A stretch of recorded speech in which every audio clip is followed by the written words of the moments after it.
My wife texted from Vegas like it was just another business trip. I replied that her divorce papers were waiting. Then I discovered her real estate license was fake, she'd stolen millions from clients, and was building a criminal empire with her lover. But the real twist? Her sister was pregnant with the same man's baby. My name is Nathan Pierce. I'm 58 years old, and for the last 25 years, I've been a corporate attorney here in Phoenix. Senior partner at Coleman, Hughes and Associates.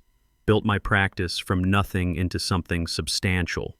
We handle mergers, acquisitions, real estate law, the kind of work where integrity isn't just important, it's everything. One mistake, one ethical lapse, and decades of reputation vanish overnight. Victoria, my wife of 20 years, worked residential real estate. Different world, different pace. She had her luxury listings, her networking brunches with agents who drove BMWs and talked about million-dollar closes. I thought we were building parallel careers that complemented each other. Professional power couple, they used to call us at the country club. Turns out she was building something else entirely. It was a Tuesday evening around 7:30. I'd just wrapped up a complex acquisition deal downtown. Good transaction, clean documentation, client satisfied. I was feeling that quiet satisfaction that comes from honest work producing real results. I grabbed takeout from that Italian place Victoria used to love before she suddenly became too busy for our dinner routine. The house was empty when I got there. Not unusual lately. She'd been working late, or so she claimed. Open houses that somehow lasted until midnight. Client emergencies that required her immediate attention at odd hours. I'm not naive. I noticed the patterns, but I wasn't ready to confront what noticing meant. I was halfway through my pasta when my phone buzzed. Text from Victoria. I'm in Vegas for a week. Vegas for a... No context, no explanation, no, hey honey, something came up. Just that flat statement like she was reporting the weather. I stared at the screen, fork frozen in my hand. Then came the second text. Don't worry about me. I'll be back next Tuesday. Something in my chest went cold. Not anger, not yet. Just this crystalline clarity, like watching ice form on a windshield. I knew right then. I knew everything I'd been pretending not to see for the past 8 months suddenly made perfect sense. I set down my food, picked up my phone, and typed back, "Have fun with him. Your divorce papers will be ready." I hit send before I could second-guess myself. Then I did something I'd never done before. I blocked her number, blocked her on every platform we shared. Email, social media, messaging apps, every single one. I watched each block confirmation appear on my screen with the same detached calm I'd feel closing a failed business deal. My phone immediately started buzzing. Calls from her number, unable to connect. Then calls from numbers I didn't recognize. She was trying to get through. I let them all go to voicemail, didn't listen to a single one. I sat there in my kitchen, takeout getting cold, and something settled in my bones. Not rage, not grief, just absolute certainty. I'd spent 8 months gathering evidence I didn't want to believe. The credit card statements with charges from hotels I'd never been to, the mileage on her car that didn't match her claimed destinations, the perfume I didn't buy her, the lingerie I'd never seen her wear, and Ryan Mitchell. I knew about Ryan Mitchell, new agent at her brokerage, 31-year-old kid with more ambition than ethics. She called him her mentee, talked about him constantly at dinner back when we still had dinners. How promising he was, how much potential she saw, how she was helping shape his career. Yeah, she was shaping something. I pulled out my laptop and opened the folder I'd been compiling.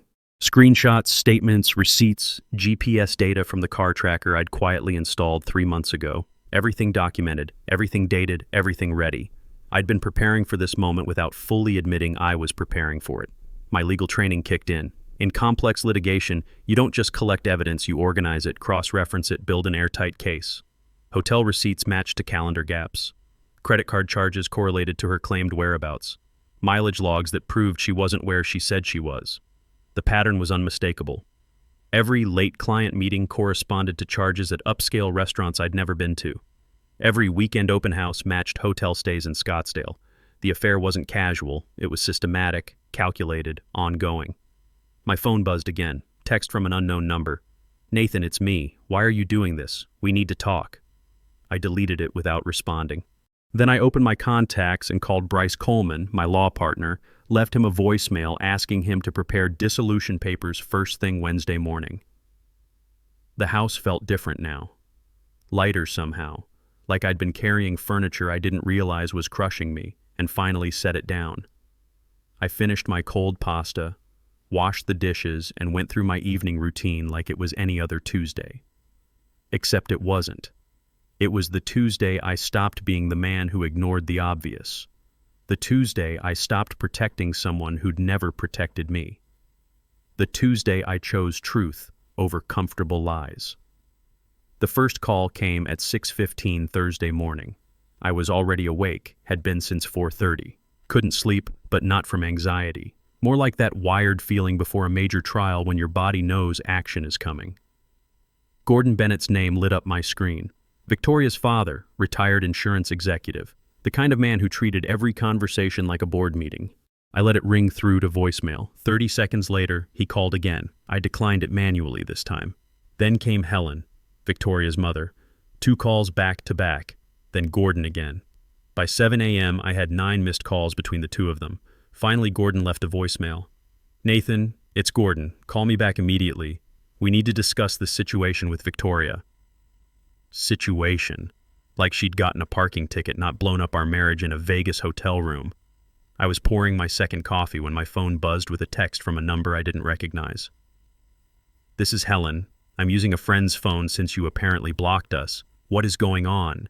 Victoria is hysterical. She says you threatened her." Threatened her. Beautiful. I was already the villain in whatever story she'd spun. I didn't respond. Instead, I forwarded the text to Bryce along with screenshots of Victoria's original messages and my response. Added a note. Documentation of family involvement. Expect them to complicate proceedings. Bryce replied within minutes. Don't engage. Let me handle all communication. Dissolution papers being filed today. At 8:30, my office phone rang. Paige, my assistant, buzzed through. Nathan, there's a Gordon Bennett on line 2. Says it's urgent family business. Tell him I'm unavailable and to contact my attorney for any legal matters. He says it's not legal, it's personal. Everything's legal now, Paige. Take a message. The messages kept coming throughout the morning. Gordon left 3 more voicemails, each progressively more demanding. The third one actually made me smile.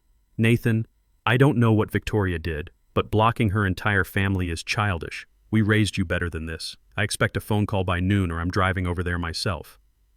Raised me better. That was rich coming from the man whose daughter was currently sharing a bed with a kid barely out of college while her husband worked late closing deals.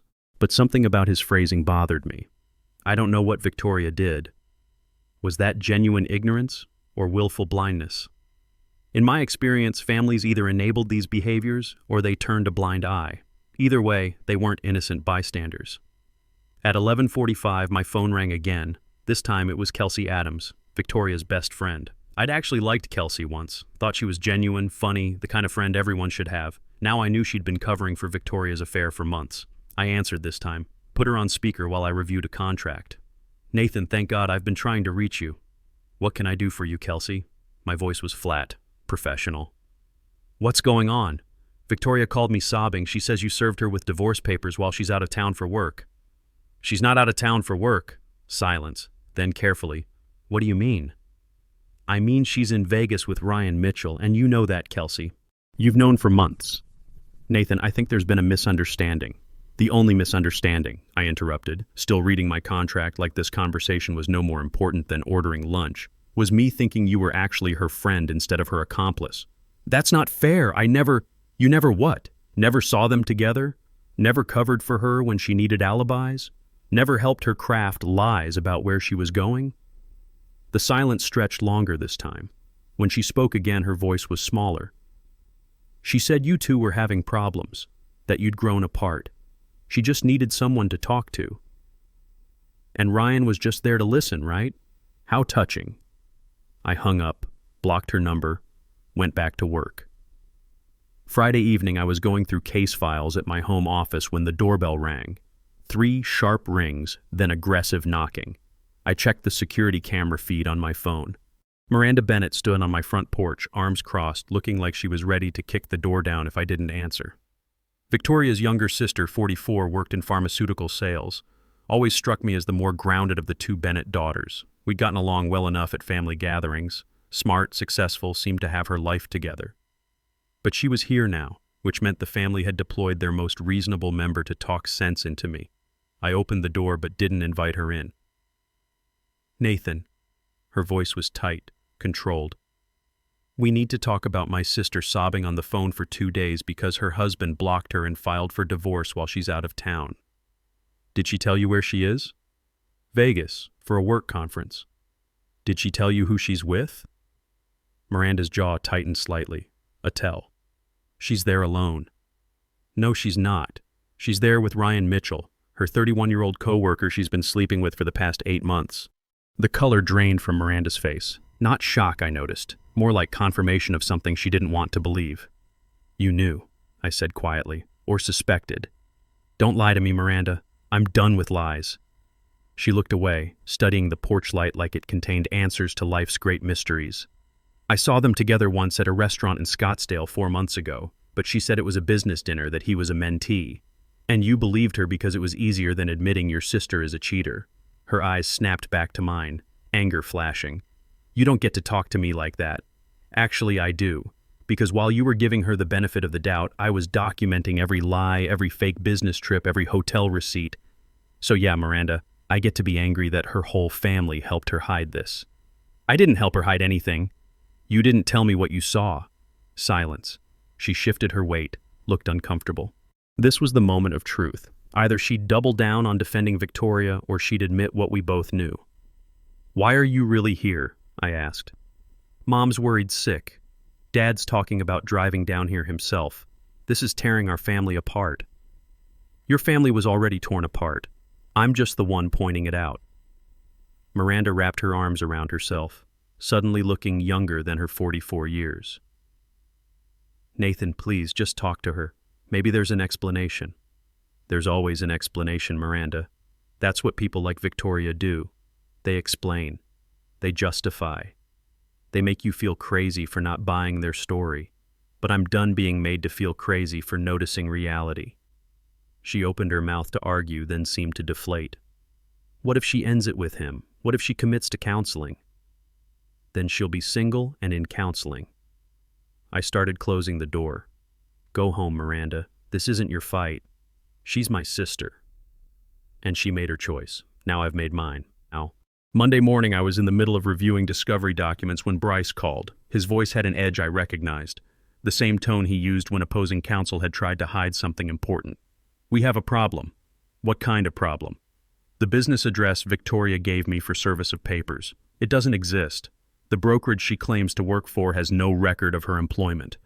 My stomach dropped, but my legal mind immediately started processing implications. "That's impossible. I've seen her license on the wall. She talks about her listings constantly." "I'm looking at the state licensing board database right now. Victoria Bennett Pierce, residential real estate agent, license number she's been using. It's registered to a Victoria Henderson in Tucson, expired in 2019. The world tilted slightly. The scope of the deception was expanding beyond a simple affair. She's using someone else's license. Looks like it. And there's more. I pulled her business LLC registration. Pierce Luxury Properties doesn't exist. Never been filed. I walked away from my desk, needed air, needed space to think. How long has this been going on? Hard to say without a full investigation, but Nathan, if she's been practicing without a valid license and representing herself as a licensed agent, that's fraud. Potentially criminal fraud affecting every transaction she's touched. Jesus Christ. There's something else. I found an LLC filed 7 months ago. Bennett Mitchell Realty Solutions. 50-50 ownership between Victoria Bennett and Ryan Mitchell. There it was. They weren't just having an affair. They were building an exit strategy together using money stolen from clients who thought they were working with a legitimate licensed agent. The timeline made sense now. The LLC formed a month after their affair started. What do we do? Criminally, that's up to you. You could report her to the state board, file a complaint with the attorney general. Civilly, this actually helps us. Fraud during marriage is grounds for unequal asset division, and if she's been using marital funds or your credit to operate an illegal business, you might be able to claw back assets. I was already thinking 3 steps ahead, the way you do in complex litigation. Find everything, I said. Every transaction, every client she defrauded, every dollar that passed through that fake business. Already started. I've got our forensic accountant pulling bank records and a private investigator tracking down her clients. But Nathan, this is going to get ugly. It was already ugly. Now it's just honest. There's one more thing. Gordon Bennett called this morning. He wants to meet with you and me together. Says it's about resolving this situation amicably. I almost laughed. What did you tell him? That he should get his daughter a good criminal attorney because she's going to need one. The investigation moved faster than I expected. When you have resources and legal expertise, doors open quickly. Our forensic accountant found evidence of systematic client fund diversion going back 3 years. Our private investigator documented at least 15 fraudulent transactions totaling over $600,000. But it was the patterns that told the real story. Victoria would find clients ready to purchase homes, collect deposits and earnest money, then stall the transactions while moving the money through various accounts. Some deals eventually closed, others fell through due to mysterious title issues or inspection problems. The clients who lost money assumed it was bad luck. None of them realized they were dealing with an unlicensed agent running a sophisticated fraud operation. Wednesday afternoon, Victoria came home. I knew because the security system alerted me when the front door opened. I was in my office finishing a contract review when my phone lit up with the notification. I finished my work first, took my time. She could wait. When I pulled into the driveway an hour later, her car was parked at an angle like she'd been in a hurry. Suitcases were visible through the rear window. The trunk was still open. I found her in the living room, surrounded by luggage, mascara smudged down her cheeks, hair pulled back in a messy ponytail. She looked like she'd been crying for days.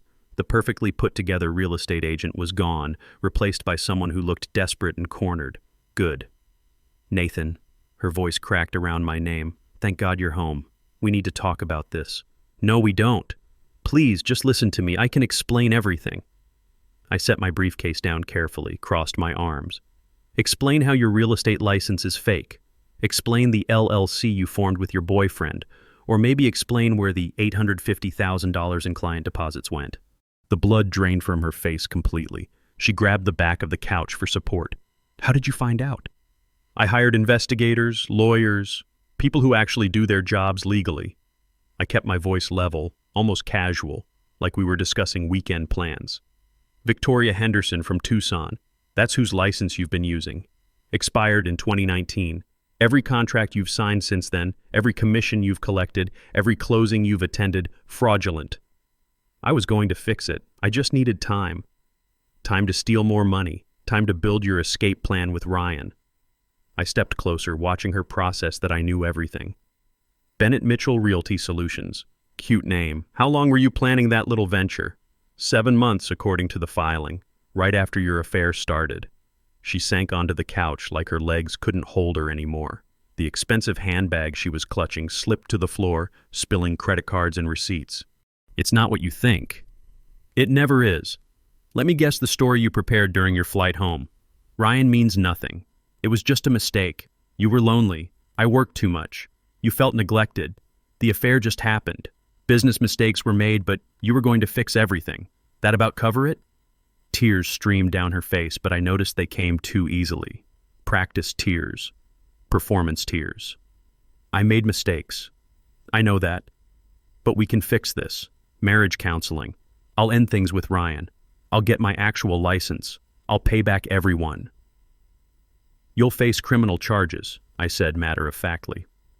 Bryce filed complaints with the state board this morning. They're opening an investigation. Every client you defrauded will be contacted. Some will probably sue. And the district attorney's office, they're very interested in your business activities. She stood abruptly, anger flashing through the tears, the mask slipping again. You're trying to destroy me. I'm documenting the truth. You destroyed yourself, Victoria. I'm just making sure everyone else knows what I already figured out. I'm your wife. No, you're a stranger who's been wearing my wife's face for 20 years. The woman I married wouldn't have done this. Hell, the woman I married probably never existed. Victoria's face twisted with something ugly, desperate. You self-righteous bastard, you think you're so perfect, always working late, always putting business first, never making time for us, never prioritizing our marriage. Don't. My voice dropped low, dangerous. Don't you dare try to make your criminal behavior my fault. You didn't cheat because I worked late closing deals. You cheated because you're selfish. You didn't commit fraud because you felt neglected. You committed fraud because you're a con artist who thought she could get away with it. I loved you. You loved what I could provide: stability, legitimacy, a good credit score to hide your crimes behind. Someone successful enough to give you cover while you built your little empire. I picked up my briefcase. You have until Friday to remove your belongings. After that, I'm changing the locks and anything left becomes property of the estate. This is my house too. Actually, it's not. It's in my name. Purchased 5 years before we married. You have no legal claim to it. I headed for the stairs. Your attorney will receive our settlement proposal tomorrow. It's not generous. Given the fraud, you're lucky to get anything. Nathan, please don't do this. I stopped at the bottom of the stairs, looked back at her one last time.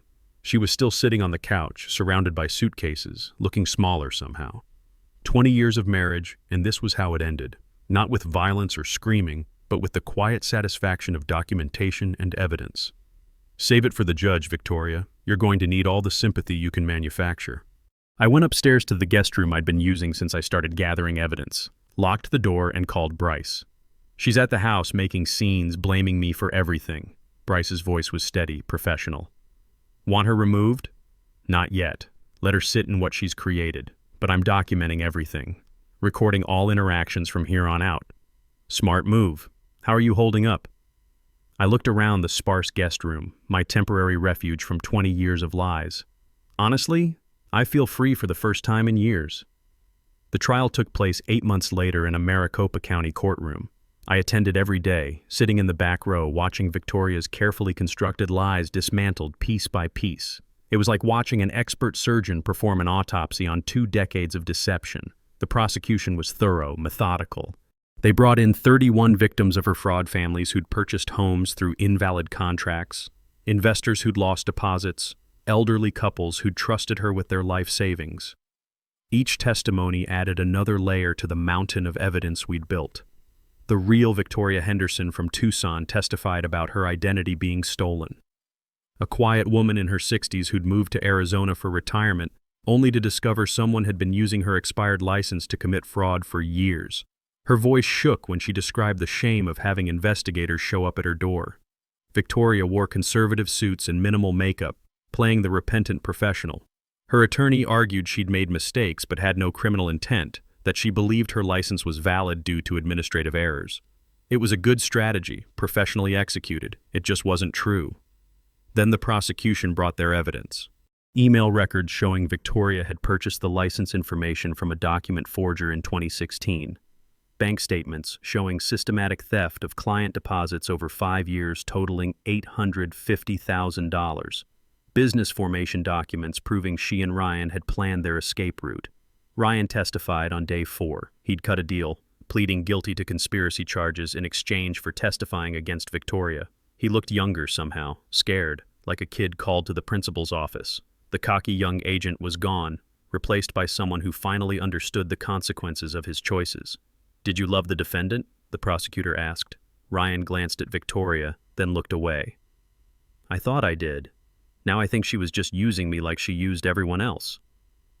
The defense cross-examined him aggressively, painted him as a jilted lover seeking revenge. But the bank records didn't lie. Neither did the business filings or the hotel receipts or the recorded phone calls between them discussing how to hide money from clients and from me. On day 6, Miranda showed up, 8 months pregnant now, showing clearly. She sat on the prosecution's side of the courtroom.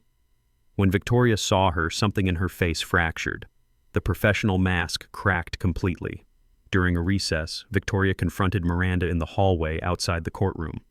I watched from a distance as Victoria's voice rose above the crowd. You're pregnant with his baby? Ryan's baby? Yes. Miranda's voice was steady, resigned.